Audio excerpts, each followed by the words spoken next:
B J ಪಿಯವರಿಗೆ ದೊಡ್ಡ ಮಟ್ಟದ ಮುಖಭಂಗ ಆಗಿದೆ. ಪಾಪ ಅವರು ಈಗ ಇದನ್ನು ಕಾನೂನಿನ ಹೆಚ್ಚಿನ ಕ್ರಮ ಆಗಬೇಕು ಅಂತ ಅಶೋಕ್ ಜಿ ಅವರು, ನಮ್ಮ ಅಧ್ಯಕ್ಷರಾದಂಥ ವಿಜೇಂದ್ರ ಅವರು, ಅನೇಕ ಬಿ ಜೆ ಪಿ ನಾಯಕರು ಮಾತನಾಡ್ತಾ ಇದ್ದಾರೆ. ಇವತ್ತು ಬೇಕೋ ಬೇಡವೋ ಕಳೆದ 16 ವರ್ಷಗಳಿಂದ ಸೌಜನ್ಯ ವಿಚಾರದಲ್ಲಿ ಧರ್ಮಸ್ಥಳದ ವಿರುದ್ಧವಾಗಿ ಅನೇಕ ವ್ಯಕ್ತಿಗಳು, ಸಂಘಟನೆಗಳು ಮಾತನಾಡ್ತಿದ್ದಾಗ ಇವರೆಲ್ಲ ಎಲ್ಲೋಗಿದ್ರು? ಇವರೆಲ್ಲ ಆಡಳಿತ ಮಾಡ್ತಿದ್ದಾಗ ಒಂದು ಅಭಿಪ್ರಾಯಕ್ಕೆ ಬಂದು ತನಿಖೆ ಮಾಡಿ ಯಾರು ಈ ಥರ ಅನಾವಶ್ಯಕವಾಗಿ ಧರ್ಮಸ್ಥಳದ ಬಗ್ಗೆ ಅಭಿಪ್ರಾಯವನ್ನು ಮೂಡಿಸ್ತಾರೋ ಅವರೆಲ್ಲರಿಗೂ ಮೇಲೆ ಕ್ರಮ ತಗೊಳ್ಳುವಂಥ ಕೆಲಸವನ್ನು ನಮ್ಮ ಇವತ್ತು ಮುಖ್ಯಮಂತ್ರಿಗಳಾಗಲಿ, ಉಪಮುಖ್ಯಮಂತ್ರಿಗಳಾಗಲಿ, ನಮ್ಮ ಸರ್ಕಾರ ಆಗಲಿ ಬೇಡ ಅಂತ ಅವರನ್ನು ಕೈ ಹಿಡ್ದಿದ್ವಾ? ಯಾವಾಗ ಬೇಕಾದರೂ ಕಳೆದ 2 ವರ್ಷದಿಂದ ಅವ್ರದ್ದೇ ಸರ್ಕಾರ ಆಯಿತು. 5 ವರ್ಷ ಮುಖ್ಯಮಂತ್ರಿ 5 ವರ್ಷದಲ್ಲಿ ಮಾಡ್ಬೋದಾಗಿತ್ತು.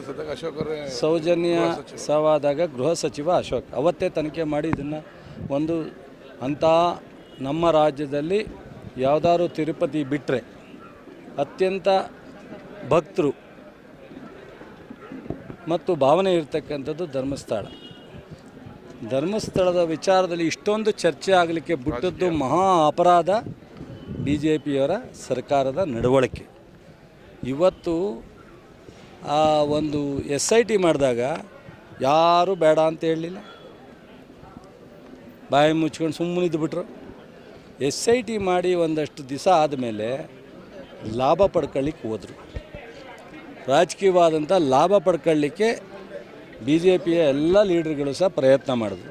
ಕೊನೆಗೆ ಅದು ಧರ್ಮಸ್ಥಳದ ಸಣ್ಣ ಪುಟ್ಟ ಏನು ಅಭಿಪ್ರಾಯ ಬಂತು ಅದರಿಂದ ಹೊರಗೆ ತರುವಂಥ ಒಳ್ಳೆಯ ಕೆಲಸ ಆಯಿತು ಅಂತೇಳಿ ಹೆಗ್ಡೆಯವರ ಆದಿಯಾಗಿ ಆ ಒಂದು ಧರ್ಮಸ್ಥಳದ ಸಂಸ್ಥೆಯ ಧರ್ಮಾಧಿಕಾರಿಗಳಾದಂಥ ವೀರೇಂದ್ರ ಹೆಗ್ಡೆಯವರ ಆದಿಯಾಗಿ ಈ ರಾಜ್ಯದ ಅನೇಕ ಮಂಜುನಾಥನ ಭಕ್ತರು, ಸಿದ್ದರಾಮಯ್ಯನವರು, DK ಶಿವಕುಮಾರು, ಗೃಹ ಸಚಿವರು, ಸರ್ಕಾರ ಒಳ್ಳೆಯ ಕೆಲಸ ಮಾಡ್ತು, ಇದಕ್ಕೊಂದು ತೆರೆ ಬೀಳ್ತು, ಅವ್ರ ಮೇಲೆ ಶಿಸ್ತಿನ ಕ್ರಮ ಆಗಬೇಕು. ಈ ಥರದ್ದೆಲ್ಲ ಹೇಳಿಕೆಗಳನ್ನ ಕೊಡ್ತಕ್ಕಂಥವ್ರಿಗೆ ಅನಾವಶ್ಯಕವಾಗಿ ಈ ಥರದ್ದೆಲ್ಲ ಚರ್ಚೆ ಆಗಬಾರ್ದು ಅಂತ ಅಂದಾಗ ಬಹುಶಃ ಈಗ ಪಾಪ ಅವರಿಗೆ ಜ್ಞಾನೋದಯ ಆಗಿ ಕ್ರಮ ಆಗಬೇಕು ಅಂತಾರೆ.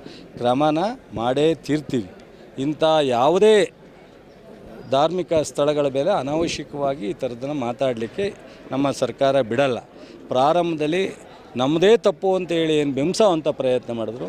ಇವತ್ತು ಕೊನೆಗೆ ಈ SIT ಮಾಡಿ ತನಿಖೆಯಿಂದ ಒಂದು ನ್ಯಾಯವನ್ನು ಒದಗಿಸ್ತಕ್ಕಂಥ ಕೆಲಸವನ್ನು ನಮ್ಮ ಸರ್ಕಾರ ಮಾಡಿದೆ.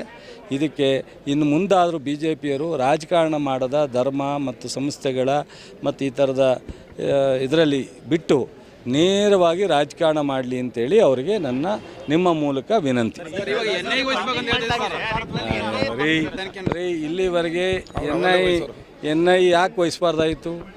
ಅಶೋಕ್ ಗೃಹ ಮಂತ್ರಿ ಇದೆಲ್ಲ ಬರ್ದಾಕ್ಬಿಡ್ಬೋದಾಯ್ತು NIಗೆ. ಅವರು ನಾನು ನೋಡಿದ್ದೀನಿ, ನಾನು ಹತ್ತಿರದಿಂದ ನೋಡಿದ್ದೀನಿ. ನಾನು ಭಾಳ ಸಲ ಜೊತೆಯಲ್ಲಿ ಮಂತ್ರಿಯಾಗಿ ಕೆಲಸ ಮಾಡಿದ್ದೀನಿ. ಬಿ ಜೆ ಪಿಯವ್ರು ಭಾಳಷ್ಟು ಜನ ಸ್ನೇಹಿತರಿದ್ದಾರೆ. CBI, NI ಇವೆಲ್ಲ ನೋಡದೇ ಇರೋದಲ್ಲ ದೇಶದಲ್ಲಿ. CID ನಮ್ಮ ರಾಜ್ಯ ಮಟ್ಟದ ತನಿಖಾ ಸಂಸ್ಥೆಗಳಿದ್ದಾವಲ್ಲ, ಅದೆಲ್ಲಕ್ಕಿಂತ ಮೀರಿ ರಿಸಲ್ಟ್ ಕೊಡ್ತಕ್ಕಂಥ ನಮ್ಮ ರಾಜ್ಯದ ಪೊಲೀಸ್ ಅಧಿಕಾರಿಗಳು ಸ್ಮಾರ್ಟ್ ಇದ್ದಾರೆ. ಎಲ್ಲಿವರೆಗೆ ಅನೇಕ ವಿಚಾರವನ್ನು ನಾವು CBI ಕೊಟ್ಟಿದ್ದೀವಿ, ಇನ್ನೂ ರಿಸಲ್ಟ್ ಬಂದಿಲ್ಲ. ಅನೇಕ ವಿಚಾರ NI ಕೊಟ್ಟಿದ್ದೀವಿ, ಬಂದಿಲ್ಲ. ಆದರೆ ನಮ್ಮ ರಾಜ್ಯದ ತನಿಖಾ ಸಂಸ್ಥೆಗಳು ಅವೆಲ್ಲಕ್ಕಿಂತ ಆದರ್ಶವಾಗಿದ್ದಾವೆ, ದಕ್ಷತೆಯಿಂದ ಕೆಲಸ ಮಾಡ್ತವೆ. ಅನೇಕ ನಿದರ್ಶನಗಳು ನಮ್ಮ ಕಣ್ಣು ಮುಂದೆ ಇದೆ. ಕುಣಿನಾಡದ ನೆಲ ಡೊಂಕು ಅನ್ನಂಗೆ ಆಗಿದೆ ಬಿ ಜೆ ಪಿಯವ್ರ ಕತೆ. ಪಾಪ ಅವ್ರಿಗೆ ಎಲ್ಲೋದ್ರೂ ಅವ್ರಿಗೆ ಸಕ್ಸಸ್ ಆಗ್ತಾಯಿಲ್ಲ. ಯಾವ ಇಶ್ಯೂ ಹಿಡ್ಕೊಂಡ್ರು ಅವ್ರಿಗೆ ತಲುಪ್ತಾ ಇಲ್ಲ. ಎಲ್ಲದರಲ್ಲೂ ಫೇಲ್ಯೂರ್ ಆಗ್ತಾಯಿದ್ದಾರೆ.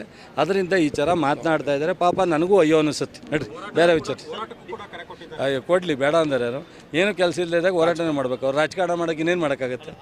ಗುರು ಒಂದು ಮಾತು ಹೇಳ್ತೀನಿ ಕೇಳು ಪ್ಲೀಸ್, ತಾಳ್ಮೆಯಿಂದ ಕೇಳಿ. ಅವ್ರ ಕೈಲಿ ಏನೂ ಆಗ್ತಾಯಿಲ್ಲ, ವಿಧಿ ಇಲ್ಲ, ಏನಾರು ಒಂದು ಅಸ್ತಿತ್ವಕ್ಕೆ ಹುಡುಕ್ತಾವ್ರೆ. ಅದರಿಂದ ನನಗೂ ಅಯ್ಯೋ ಅನಿಸುತ್ತೆ. ಬಿಡಿ, ಅದಕ್ಕೇನು ಭಕ್ತರಿಗೆ ಅವರೇ ಹೋಗ್ಬೇಕೆ? ದಿವಸ ದಿವಸ ಲಕ್ಷಾಂತರ ಜನ ಧರ್ಮಸ್ಥಳಕ್ಕೆ ಹೋಯ್ತಾವ್ರೆ. ಏನು ನಾನು ಪುಟ್ಟರಾಜ್ಞೆ ಕರ್ಕೊಂಡು ಹೋಗ್ಬೇಕಾದ್ದೇನಿಲ್ಲ, ಲಕ್ಷಾಂತರ ಜನ ಹೋಗ್ತಾರೆ. ಅವರು ಹೋಗಿ ಬರಲಿ, ದೇವ್ರು ಒಳ್ಳೇದು ಮಾಡಲಿ, ಅವ್ರು ಒಳ್ಳೆ ಬುದ್ಧಿ ಕೊಡಲಿ.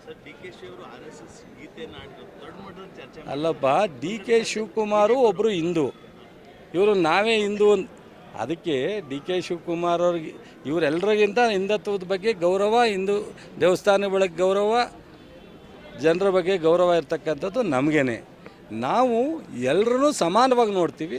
ಅವರು ಹಿಂದುತ್ವದಲ್ಲಿ ರಾಜಕಾರಣ ಮಾಡ್ತಾರೆ. ನಾವು ಹಿಂದುತ್ವಕ್ಕೆ ಗೌರವ ಇದೆ, ಬಟ್ ಅದ್ರ ರಾಜಕಾರಣವನ್ನು ಯಾವುದೇ ಕಮ್ಯುನಿಟಿ, ಯಾವುದೇ ಧರ್ಮ, ಯಾವುದೇ ಸಂಸ್ಥೆ ಇಟ್ಕೊಂಡು ನಾವು ರಾಜಕಾರಣ ಮಾಡೋದು. ಹಾಂ, ಸೊ ಅವರ ಬಿ ಜೆ ಪಿಗೆ ಹೋಗೋದಾದ್ರೆ ಯಾವಾಗಲೂ ಹೋಗೋರು ಅವರು. ಈಗ ನಾನು ಕೆಲವು ಒಮ್ಮೆ ಬಿ ಜೆ ಪಿಲೂ ಒಳ್ಳೆಯ ಸ್ನೇಹಿತರ ಗೌರವವಾಗಿ ಕೆಲವು ಜೊತೆ ಸ್ನೇಹ ಇದೆ. ಹಂಗೆ ಅಂದ ಕ್ಷಣಕ್ಕೆ ಪಕ್ಷದ ಡಿ ಕೆ ಶಿವಕುಮಾರು ಕಾಂಗ್ರೆಸ್ನಲ್ಲಿ ಗಟ್ಟಿಯಾದಂಥ ನೆಲೆಯನ್ನು ಕಂಡುಕೊಂಡಿರ್ತಕ್ಕಂಥವ್ರು. ಡಿ ಕೆ ಶಿವಕುಮಾರ್ ಯಾಕೆ ಹೋಗ್ತಾರೆ? ಡಿ ಕೆ ಶಿವಕುಮಾರ್ ಅವರಿಗೆ ಇಡೀ ರಾಷ್ಟ್ರದಲ್ಲಿ ಇವತ್ತು ಅಧ್ಯಕ್ಷರಾಗಿ ಯಶಸ್ವಿಯಾಗಿ ಇಡೀ ರಾಷ್ಟ್ರದ ಎಲ್ಲ ರಾಜ್ಯಗಳ ಅಧ್ಯಕ್ಷರಿಗಿಂತ ಉತ್ತಮವಾದಂಥ ಕೆಲಸ ಮಾಡಿದ್ದಾರೆ ಅನ್ನೋ ಪ್ರಶಂಸೆ ಇದೆ. ಅವ್ರು ಯಾಕೆ ಈಗ ಸಂದರ್ಭ ಬಂದಾಗ ಆಗುತ್ತೆ ಬಿಡ್ರಿ. ಅದಕ್ಕೆ ಎ ಸಿ ಸಿ ಅವ್ರ ತೀರ್ಮಾನ ನಮ್ಮ ಪಕ್ಷದಲ್ಲಿ, ಅದನ್ನು ಪಕ್ಷ ರಾಹುಲ್ ಗಾಂಧಿಯವರು, ಖರ್ಗೆ ಅವರು, ವೇಣುಗೋಪಾಲ್ ಅವರು, ಸುರ್ಜೇವಾಲಾ ತೀರ್ಮಾನ ಮಾಡ್ತಾರೆ. ಅನಾವಶ್ಯಕವಾಗಿ ನೀವು ಅದೇ ಬಿ ಜೆ ಪಿಯವರ ತೀರ್ಮಾನ ಮಾಡೋರು ಅಥವಾ ಮೀಡಿಯಾದವರ ತೀರ್ಮಾನ ಮಾಡೋರು ಕಾಂಗ್ರೆಸ್ ಹೈಕಮಾಂಡು. ಅದಕ್ಕೆ ಜನ ತೀರ್ಮಾನ ಮಾಡಿ 136 ಜನನ ಗೆಲ್ಲಿಸಿ ಕಾಂಗ್ರೆಸ್ ಸರ್ಕಾರ ಬರಬೇಕು ಅಂತ ಕೊಟ್ಟಿದ್ದಾರೆ. ಕಾಂಗ್ರೆಸ್ 136 ಹೋಗಿ 138 ಆದಮೇಲೆ ಅಷ್ಟು ಜನ ರಾಹುಲ್ ಗಾಂಧಿಯವರಿಗೆ ಈ ರಾಜ್ಯದ ಕಾಂಗ್ರೆಸ್ ಸರ್ಕಾರ ಭದ್ರವಾಗಿರಬೇಕು ಅಂತ ಹೇಳಿದ್ದಾರೆ. ಸೊ ಅದರ ಅಭಿಪ್ರಾಯದಲ್ಲಿ ರಾಹುಲ್ ಗಾಂಧಿಯವರು ಸೂಕ್ತವಾದ ತೀರ್ಮಾನ ತಗೋತಾರೆ. ಅದೇನೋ ಅವ್ರು ನಮ್ಮ ಪಕ್ಷ ತೀರ್ಮಾನ ಮಾಡಿದೆ ಬಿಡಿ ಸರ್, ಯಾವಾಗ ಆಗ್ತಾರೆ ನೋಡಿ ಸರ್. ಅವರು ಒಬ್ಬರು ಉದ್ಯಮಿ, ಇವತ್ತಿಂದ ಏನಲ್ಲ, ಅವ್ರು ಚುನಾವಣೆ ಬರೋದಕ್ಕಿಂತನೂ ಮೊದಲಿಂದನೂ ಉದ್ಯಮಿ. ಜನತಾದಳದಲ್ಲೂ ನಿಂತಿದ್ರು, ಸೋತಿದ್ರು. ಇವತ್ತು ಕಾಂಗ್ರೆಸ್ಸಲ್ಲಿ ಬಂದು ಶಾಸಕರಾಗಿದ್ದಾರೆ. ಅವರು ಅದೇನು ಉದ್ಯಮಿ ಅನ್ನೋದನ್ನ ಮುಚ್ಚಿಟ್ಟು ಏನು ಜನಪ್ರತಿನಿಧಿ ಆಗಿಲ್ಲ. ಸೊ ಲೆಕ್ಕ ಕೊಡ್ತಾರೆ, ಬರ್ತಾರೆ. ಈಗ ಇ ಡಿ ಚೆಕ್ ಮಾಡ್ತಕ್ಕಂಥದ್ದು ಟ್ರಾನ್ಸಾಕ್ಷನ್ ಮೇಲೆ ಏನಾದ್ರು ವ್ಯತ್ಯಾಸ ಆಗಿದೆ, ಅದನ್ನು ಚೆಕ್ ಮಾಡಿದ್ದಾರೆ, ತನಿಖೆ ಮಾಡ್ತಾರೆ. ಅದೇನಾದ್ರು ವ್ಯತ್ಯಾಸ ಇದ್ದರೆ ದುಡ್ಡು ಕಟ್ತಾರೆ. ಕಾನೂನು ವಿರುದ್ಧವಾಗಿದ್ದರೆ ಅದನ್ನು ಏನು ಬೇಕೋ ಅದನ್ನು ಕಾನೂನಂತೆ ಕ್ರಮ ತಗೋತಾರೆ. ನೋಡಿ, ಯಾವುದೇ ವಿಚಾರದಲ್ಲಿ ಯಾವುದೇ ಕಾನೂನನ್ನು ನಾವು ನಮ್ಮ ಕೈಲಿಲ್ಲ, ನ್ಯಾಯಾಲಯಗಳು ನಮ್ಮ ಕೈಲಿಲ್ಲ. ಅಂತಿಮವಾಗಿ ನ್ಯಾಯಾಲಯಗಳೇ ತೀರ್ಮಾನ. ಇಲಾಖೆಗಳು ಅದ್ರ ಮೇಲೆ ತನಿಖೆ ಮಾಡಿ ನ್ಯಾಯಾಲಯಕ್ಕೆ ವರದಿಯನ್ನು ಕೊಡ್ತಾರೆ, ನ್ಯಾಯಾಲಯ ತೀರ್ಮಾನ. Thank you sir. ಇದು ರೈಟ್ ನ್ಯೂಸ್.